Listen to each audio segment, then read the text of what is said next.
justement, Lille va faire son match avancé. Pas forcément dès ce soir, parce qu'on se pas demande, dès ce est-ce qu'on soir. va lui donner un nom à la Coca-Cola pour faire baisser le prix avec une subvention de l'entreprise privée en question, ou est-ce qu'on lui donnera un nom de sportif? Voilà, c'est toute la question. Merci beaucoup pour cette revue de presse. On se retrouve tout à l'heure. Nous allons maintenant passer aux expatriés avec Jacques Dejandy. Alors, on va poursuivre avec une escale en Scandinavie. En fait, Jacques est allé rencontrer des fanatiques de Copenhague. Et oui, il y en a, ils sont deux. Alors en fait, Isabelle, au départ, eh bien, elle était cadre dans une société qui fait des jeux vidéo. Elle s'occupait du marketing, très très stressée, la vie parisienne très stressante. Elle a décidé d'aller là-bas avec son petit garçon et elle est tombée littéralement amoureuse de ce pays à tel point qu'elle lui a consacré un blog.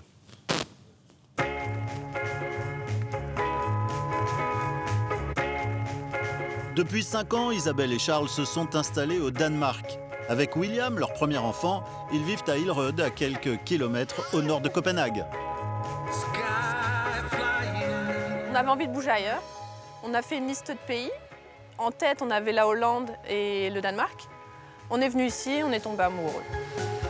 Mais en fait, quand on est arrivé, on est resté longtemps en chambre d'hôte. Trouver une location, ça n'a vraiment pas été facile. Et une fois que la location s'est terminée, on a voulu acheter et le marché à Copenhague était totalement inabordable à l'époque.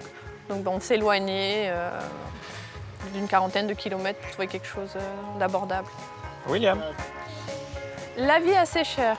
On peut dire que les salaires sont en rapport, mais on a un pouvoir d'achat moindre qu'à Paris au final. Je travaille dans le marketing.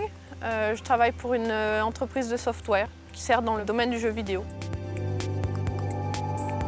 En ce moment, on est très occupés parce que lundi, on lance notre produit. C'est donc un logiciel qui permet de programmer les jeux vidéo. That's all they've well got for Monday.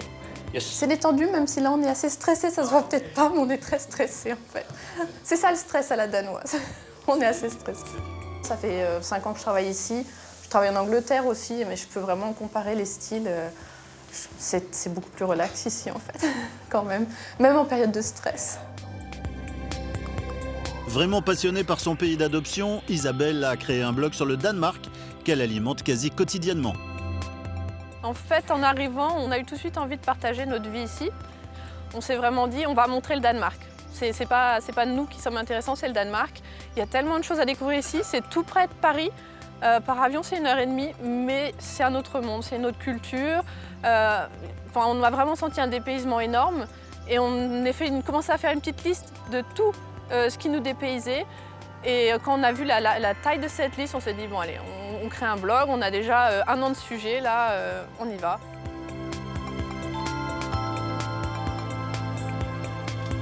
Hi! Vil gerne købe en typisk dansk ost? Tant qu'on ne parle pas le danois, c'est vraiment pas facile d'interagir. Ils parlent très bien anglais, donc ça, il n'y a pas de problème. Mais à partir du moment où on a appris le danois, ils sentent qu'on fait un effort pour aller vers eux.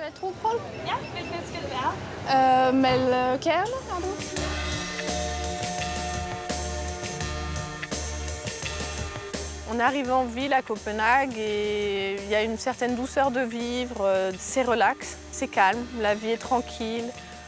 On sent dès qu'on arrive, on n'est pas stressé.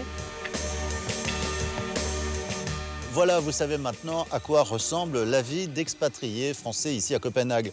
Ils sont un peu moins de 4000 inscrits au consulat, mais beaucoup plus nombreux à venir y passer des vacances ou des week-ends. Il ne me reste plus qu'à vous souhaiter une très bonne journée et à bientôt.